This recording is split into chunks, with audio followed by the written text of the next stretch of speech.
Hello all and welcome to another episode of Microfinance Arena Trainings. My name as usual is Henry Oyema and I'm bringing another round of training that will benefit you today. Today we'll be talking about credit assessment process management. This is something that is very, very important in the microfinance world. You need it as much as you need anything that is as important to you for your business to thrive. You need to understand how to assess credit. You need to understand the tools you need to assess credit. You need to understand everything that has to do with credit, be it in ratio analysis, be it in portfolio analysis. But before we begin today, my name, as usual, is Oyema, and I would like you to subscribe on the notification button so that you receive more engaging content from us from the Microfinance Arena table. While at that, I want you to know that I've authored 5 books. 4 in microfinancing. The first one is the Functional Microfinance Bank. The second one is Basic Financial Analysis, Ratios and Portfolio Monitoring Banks. The third one is the Nigerian Lending Business Manual. And the fourth one is Microfinancing, Financial Inclusion and Digitization. These books are very, very important, and I tell you, they are so enriching, most especially if you're a microfinance practitioner. So right now, I just want you to follow me so that we'll go straight into the topic of today, and I would like you to be very, very attentive. Today's topic is credit assessment process management. What is the credit assessment process management? This is a systematic framework used by microfinance bank and institution to analyze their customers' portfolio, to analyze what their customer is doing, to determine if they will grant loan to their customer, to determine their customer's credit worthiness, to determine their customer's status, to determine how well they are doing. This will help you to understand the customer's characteristics when it comes to loan. It will help you understand the environment that they operate in, what they want to achieve with the loans they will be assessing from you, how these loans will be disbursed, if it is necessary, and the timelines of which the loan that you'll be granting them will be helping them. So it's a very, very important topic that I will not want you to miss. Just make sure you stick around and listen attentively to these basic steps because they will help you. Every customer, no matter how little the structure of their business is, they have a process flow. They have books, they have their balance sheet, they have their profit and loss, they have their cash flow. They might not know, but you as a professional know that. So using the tools at your disposal, you use the credit assessment process management to understand their repayment characteristics. Okay, so I just want you to be so attentive and detailed as we will discuss and pass through the steps that will make you do pure and accurate assessment for your clients. Let us look at the key component for credit assessment. Number 1 on our list that we'll be discussing today is the credit worthiness.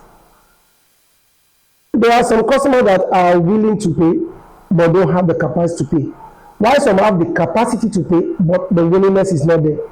Now, one of the biggest problems we have in the microfinance industry or any other loan industry is that the difficulty in assessing your customers' credit worthiness.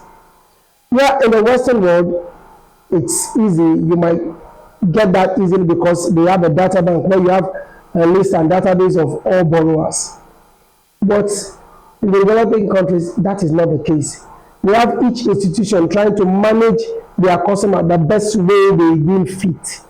They are not bothered about several loans that they have with other customers, but they are bothered about the loans they have with their own company.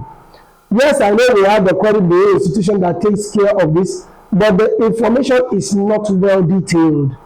You don't actually get access to all the information you want from the credit bureaus. And if you are going to get information from the credit bureaus, you get the formal lending sectors. The informal sector lending are excluded.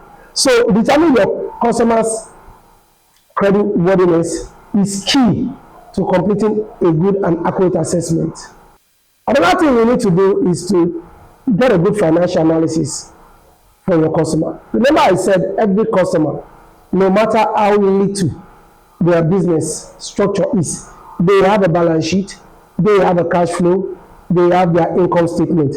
I do one thing when I was still in the industry. What I do is I can go to a customer's place with just my bio and my paper and do accurate assessment. All I just need to do is get basic information. There are some information that you ask a customer that definitely is going to one of the books of account. For example, you ask the customer, how much cash do you have with you? And the customer tells you, oh, I've made sales of about some cash today, and this is the cash. That automatically goes to your balance sheet because that's your cash in bank. And then you're asking the same customer, how much do you have in your bank as of today? And it's giving you that balance. Automatically, it goes to the balance sheet again. Now, other items that can go to your balance sheet are your inventories, are your long-term loans, are your short-term loans. Then you put all these questions together, you automatically your balance sheet. The same thing goes for the income statement. You are able to deduct what total sales that customer has made is going to the profit and loss account. You mark up all your expenses is going to this account. Other incomes, if a monthly repayment, it goes to the income account. You get your disposable income. All this form a basis of the financial analysis that you are going to use to determine your customer's financial analysis. The cash flow is not left out because on a daily basis, the customer is supposed to know what comes in and what goes out. If you're able to get all this figure, then I can tell you creating a financial analysis on your customer's books is a sure way for you to understanding how well he makes sales and how good the business is running. Another thing we'll be looking at is the credit history. I made mention of the credit bureau system. In some countries it's working fine, in some countries it's not. Now, where there's no credit bureau, it makes it difficult for you to assess or have an idea of that customer's credit history. So what credit history does to you is it gives you an highlight of how that customer has performed over time in his businesses. Okay, so it is very, very key. In places where you don't have adequate or sufficient information from the credit bureau, you need to seek external sources.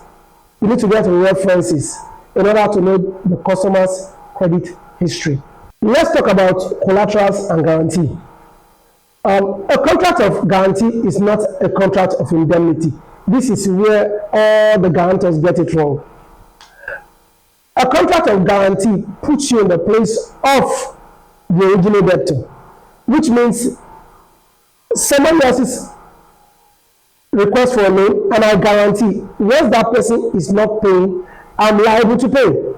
But in most cases, I've seen where people decide to rectify, I say, a loan agreement. Despite the fact that, as they read, is in the agreement form that when this customer is paying, you will be paying. The contract of rectification comes where somebody else is involved in a liability, and I decide not to remedy the situation. It doesn't work like that in the contract of guarantee. And that's why there's room for collateral. There are some loans that are not collateralized. You're not giving out based on the capacity of collateral that you are giving. Okay, so this becomes unsecured lending. So, but once you must get to a threshold of a particular loan you'll be disposing, then you'll be talking about collateral. Now, what kind of collateral would you be looking at? You should focus on collateral that can be easily secured, that is secured and that can be easily converted to cash. Once you have this in place, it is a goal for you. If you are collecting land or buildings as collateral, there are a lot of intricate difficulties that you will encounter when it comes to perfection.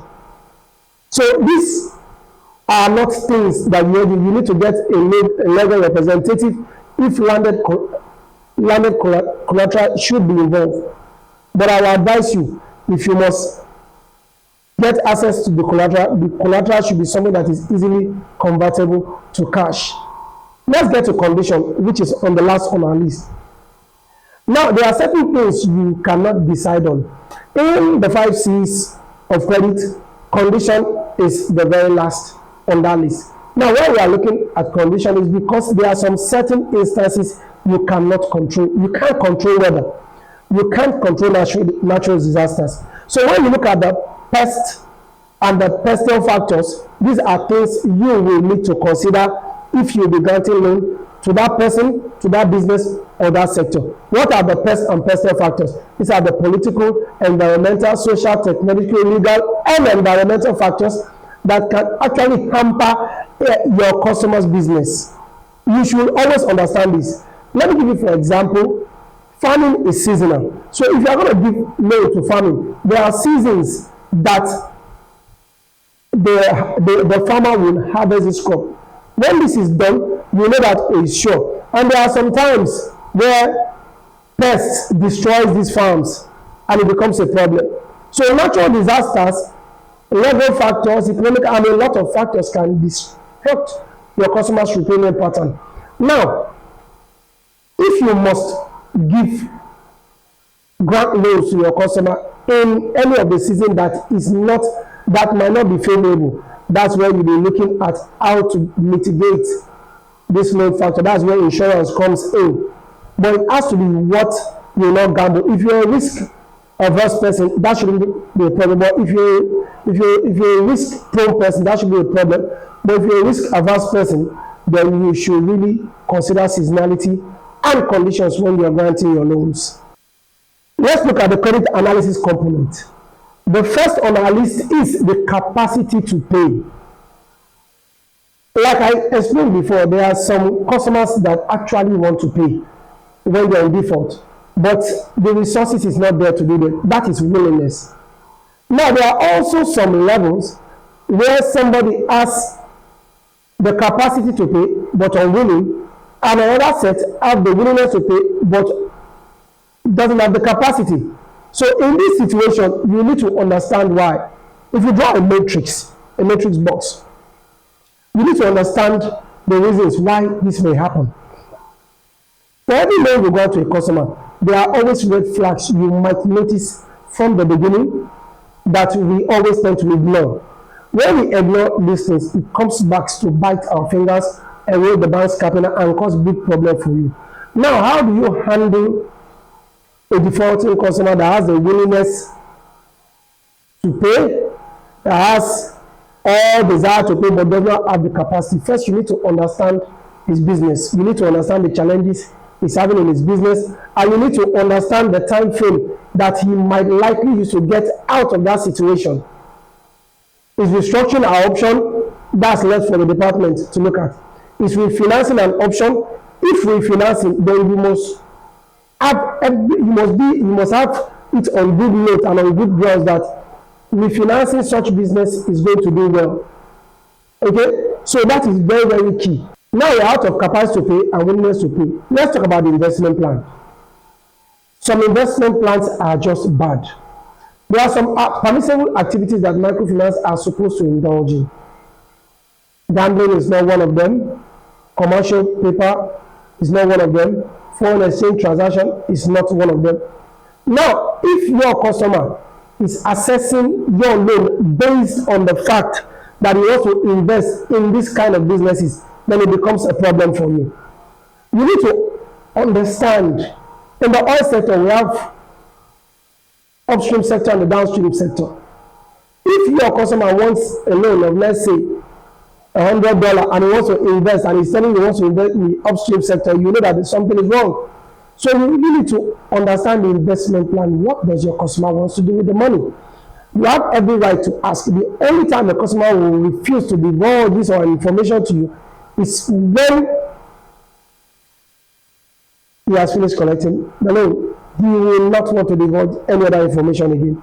So you have to be precise on which investment plan you want to invest on, which you want to fund, is a key aspect to your survival.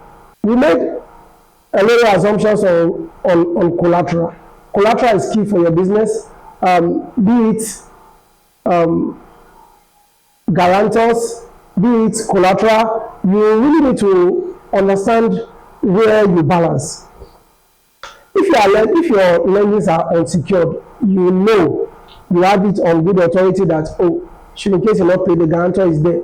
And what are other factors that will make you look at giving such loan when the loan is not collateralized, which means you know that the business is a business that the tendency to fail is so low. Okay, so you need to consider this aspect, what you want to collect, how you want to collect on this note. Then it takes me to the final discussion on this point, which is the risk management process. Are you risk averse? Are you risk prone? It is key to your business. Try and understand all the key risk factors in your business and your customer's business. If you think about it from your own end alone, which means you don't care what happens at the back end with your customer, all you're interested is the funds you've given out and how to get it back. You should also put things in place, put insurance measures in place, put a lot of things in place to make sure that the risk is well mitigated. 4 ways to mitigate your risk.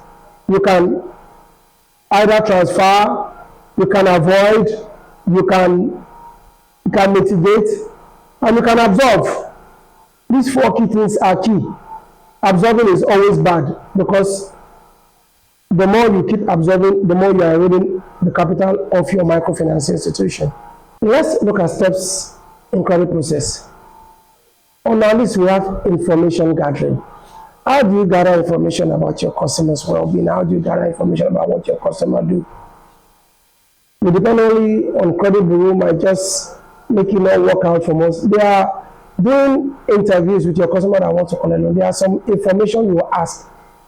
You can take a psychometric testing on your customer with a process of asking repeated questions intentionally. Or maybe on different days, it's bound to give you different information if he's lying. Okay? Except in cases where he becomes a chronic liar and he make one lie, bundle and circle of lies. But over time, you are going to know if the customer is telling you the truth or not. So information gathering is key when you are dealing with customers. The information you gather is what you use to inform base and part of what you're going to be using to grant loans to your customer. We're also going to be looking at decision making at this point. The kind of decision you'll be making should reflect what you've seen on the assessment sheet. Don't make decisions based on the fact that you're emotionally carried away, you're emotionally blackmailed by the customer when he lets you know that no, if he's not having access to this loan, 1 or 2 things might happen. It doesn't work that way in business. Let the assessment, speak for the business. Then we go to monitoring. Monitoring is key for every business. For every loan you grant to a customer, if that customer is only 5%, we will only pay those that are troubling him most. That is where monitoring is key. Frequent calls, frequent visits, birthday greetings. Those are part of monitoring. Whether the customer thinks you are stalling him or not, there are ways to go about it that it doesn't look like stalling. But you need to adequately monitor your transaction. You need to follow the money. That's what financial analysts do. They follow the money. Okay? That's what fraud analysts do. They follow the money. You want to catch somebody, just follow the money. How well do you manage collections?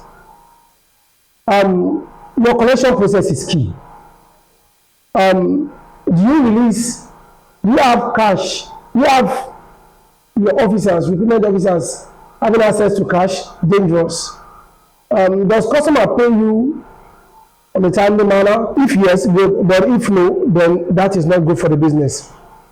Now you should put in place collection strategy that makes it easy for the customers to make their payments.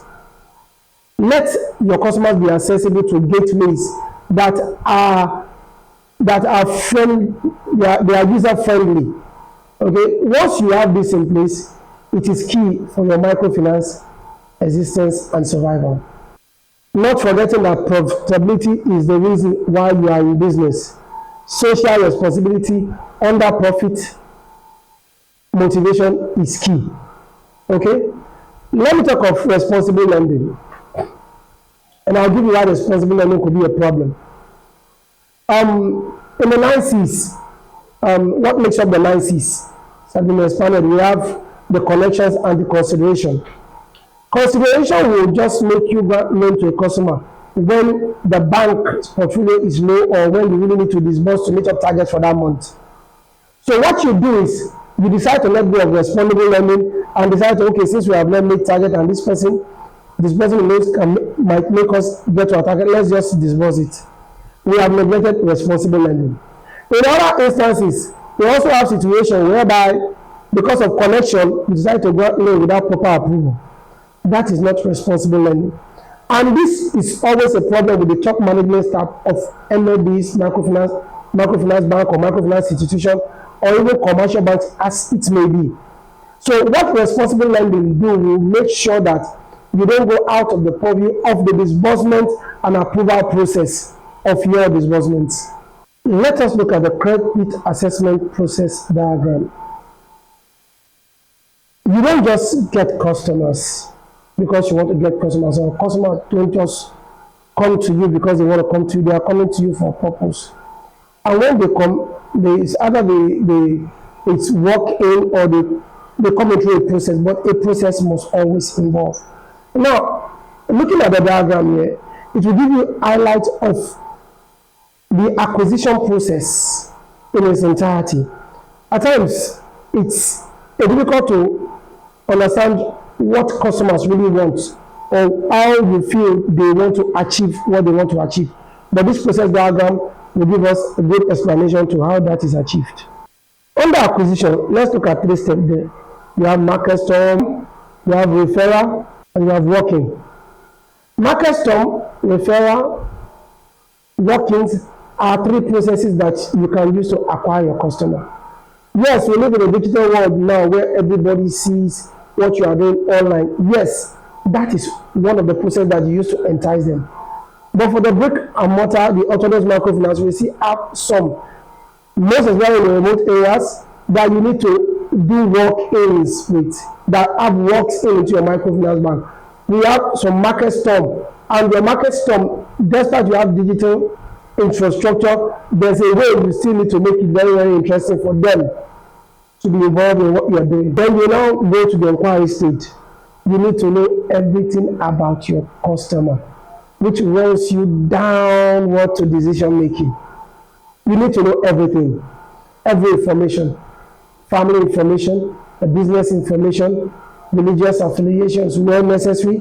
You just need to understand what this person is doing. This forms the basis for the final decision that you are going to be given. Now, it doesn't just end with granting loans.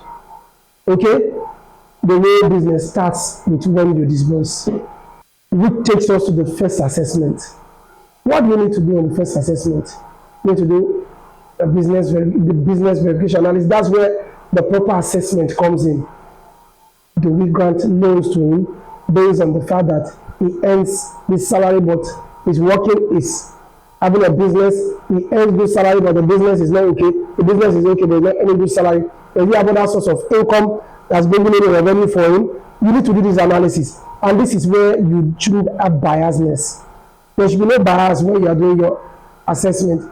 Assessment is key for this business. And once it's done in the proper manner, things will begin to fall in place, which makes you make informed decisions. We did make mention of guarantors. Guarantor is key for every business. The process flow will give you a good analysis of what to verify from the guarantors. Businesses, home address, and other things. Getting a PEP, a politically exposed person, to be a guarantor might be a problem. If your loans are unsecured and doesn't require guarantor, fine. But if it does, make sure that the guarantors are in legal standing and won't cause problem for you in the future. The final assessment.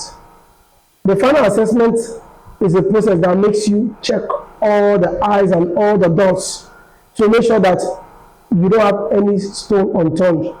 Are the conditions precedent to drawdown being met? These are key. There are some approval that will warrant the customer to bring in extra information before loans are disbursed. Make sure that all these things are very, very correct and accurate in the face of it. That's why your credit analyst has a lot to do. That's why your credit analyst must be a professional, and that's why your credit analyst must understand all the tools that he needs to work with in order to get it right for the bank and for the customer. The final note will take us to decision. Depending on the organizational chart for hierarchy and disbursement in MFBs and MFIs, it's difficult to understand what best or what forms will work well. In some situations, file going around each table, each and every row of an individual before it can scale through. While in some cases, they need to come as a credit committee to make sure loans are disbursed. Whatever the case may be, efficiency is the key. Whatever is not going to delay, whatever is not going to be cumbersome, and whatever is not going to put the bank's loan at risk is what should be involved. This is the process flow that will help you in making these things easy for you. This is where we wrap it up for today, and I hope, and I do hope, you subscribe so that you get notifications as soon as we release other engaging lectures. We have so much in our stock that we are always waiting to dish out. See you